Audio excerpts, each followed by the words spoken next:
Hello Shri Ganesh नमः दोस्तों, कैसे हैं आप सब। आशा है आप सब बहुत अच्छे होंगे। और आपको पता है आजकल गर्मी बहुत पड़ रही है, तो हमें जो प्लांट्स लवर हैं और हम लोगों को मतलब ग्रीनरी मुझे बहुत पसंद है। और मैं अपने जो मेरा भी छोटा सा गार्डन है, जहाँ मैं प्लांट्स लगाती रहती हूँ। तो अभी मैं आपको दिखाऊंगी जो एक बहुत मोस्ट इम्पॉर्टेंट टॉपिक है, उस पर मैं आज बात करने वाली हूँ कि हम जो नर्सरी से प्लांट लाते हैं तो कई बार काफ़ी महंगे भी पड़ते हैं, लेकिन है ना। लेकिन कई सारे जो बहुत सारे प्लांट हैं ना, वो कटिंग से भी ग्रो हो जाते हैं, तो उससे हमारी मनी भी सेव होती है और हमें बहुत सारे प्लांट्स भी मिल जाते हैं। जैसे मैं आपको बताऊं, ये है जेट प्लांट है। ये जेट प्लांट है। और ये है मिंट है, पुदीना है। ये बहुत आसानी से, ये बाज़ार से ही लाके जो गड्डी आती है पुदीने की, उसी से ग्रो किया है। ये स्नैक प्लांट है, ये भी आसानी बहुत इजीली ग्रो हो जाते हैं। और ये है अजवाइन, मेडिसिनल प्लांट है और शो प्लांट भी है। बहुत आसानी से रफ टफ लग जाता है एकदम से।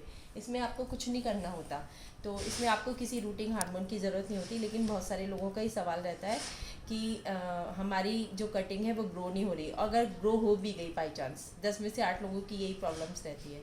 अगर वो कटिंग ग्रो हो भी गई तो उससे जो प्लांट जो हमारा बन रहा है वो अच्छे से उसकी जो शेप है वो अच्छी नहीं आ रही है, या फिर फ्लावरिंग वाला प्लांट है तो फूल अच्छे नहीं आ रहे हैं। तो ये वाली बहुत सारी प्रॉब्लम्स आती हैं। तो ये सारी प्रॉब्लम का सॉल्यूशन मैं आज आपको बता रही हूँ लाइव। देखिए, ये है जैसे बिच्छू बूटी है, 9 o'clock प्लांट है ये। तो ये इसका क्या है, हार्डी प्लांट है ये बहुत। इसकी कटिंग जो है आप बहुत आसानी से लगा सकते हो। इसको बस कट करना है और नीचे से इस तरह से इसकी लीव्स निकालनी है। इसके लिए आपको कोई रूटिंग हार्मोन की ज़रूरत नहीं है, बहुत आसानी से हो जाएगा। बिल्कुल सेम ये है टर्टल वाइन प्लांट मेरा।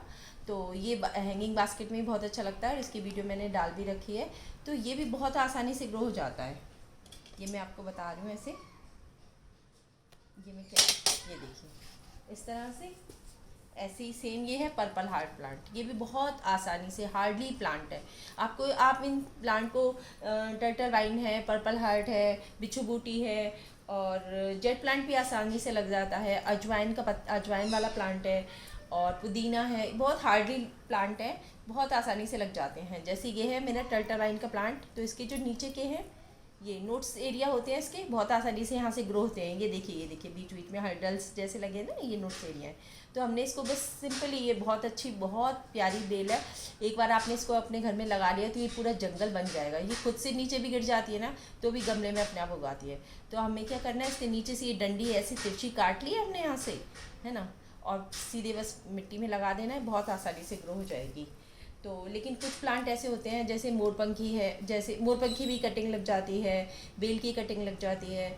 और एक होता है ये वाला, कौन सा होता है ये, क्रिसमस ट्री के लिए आपको रूटिंग हार्मोन की ज़रूरत होती है। तो जिन पौधों के लिए रूटिंग हार्मोन की ज़रूरत होती है, उनके लिए मैं ये एलोवेरा वाला रूटिंग हार्मोन है। एलोवेरा बहुत अच्छा और नेचुरल रूटिंग हार्मोन है, क्योंकि मैं अपने प्लांट्स में जो रूटिंग हार्मोन है और फर्टिलाइज़र है, कुछ भी मैं केमिकल वाला यूज़ नहीं करती। क्योंकि ये सब आप यूज़ करोगे तो प्लांट्स की ग्रोथ तो अच्छी एकदम से ग्रोथ होगी। अगर फ्लावर्स वाले के लिए यूज़ कर रहे हो फर्टिलाइज़र केमिकल, तो एकदम से फ्लावर आएंगे।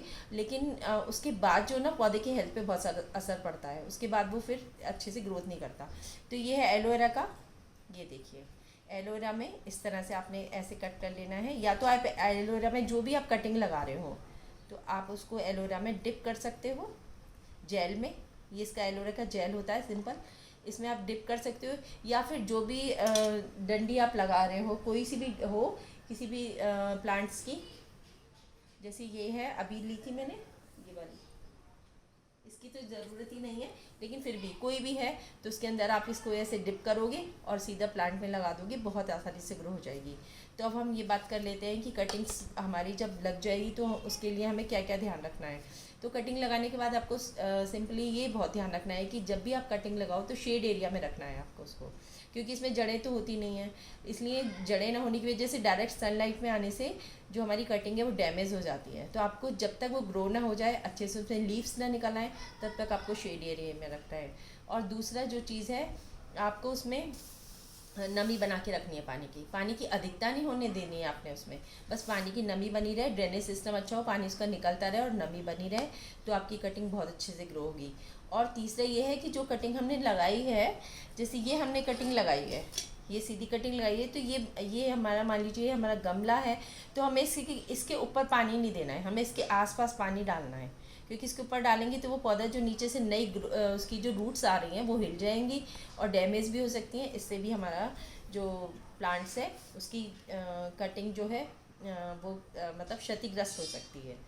और सारी जो सॉइल होती हैं, जैसे जैसे मैंने आपको बताया लिमिंट है और अजवाइन का प्लांट है और ये है, इनके लिए कोई भी ऐसी उसकी ज़रूरत नहीं होती रूटिंग हार्मोन की। नॉर्मली आप हार्डली प्लांट हैं, बहुत आसानी से लगा सकते हो और शेड एरिया में रखना है और पानी टाइम टू टाइम देना है, नमी बना के रखना है। और आपको ये सैंड मिक्स जिन पौधों के लिए ज़रूरत होती है, जैसे जेट प्लांट है तो इसकी ज़रूरत है कि आप इसकी जो सॉइल में सैंड मिक्स करें। तो आपको जब भी इसकी सॉइल तैयार करनी है तो आप इसमें सैंड मिक्स करें और वर्मी कंपोस्ट भी दे सकते हो और नॉर्मल मिट्टी लेके उसमें आपको इसकी जो कटिंग है वो लगानी है। बहुत ईजिली लग जाता है, आराम से ग्रो भी होता है, बहुत अच्छा प्लांट है।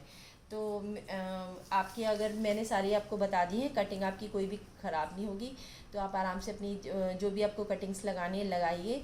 और फिर भी आपको कोई प्रॉब्लम आती है तो आप मुझसे कमेंट्स में पूछ सकते हो और फिर मैं आपको अपनी नेक्स्ट वीडियो में फिर मिलूँगी। श्री गणेशाय नमः दोस्तों।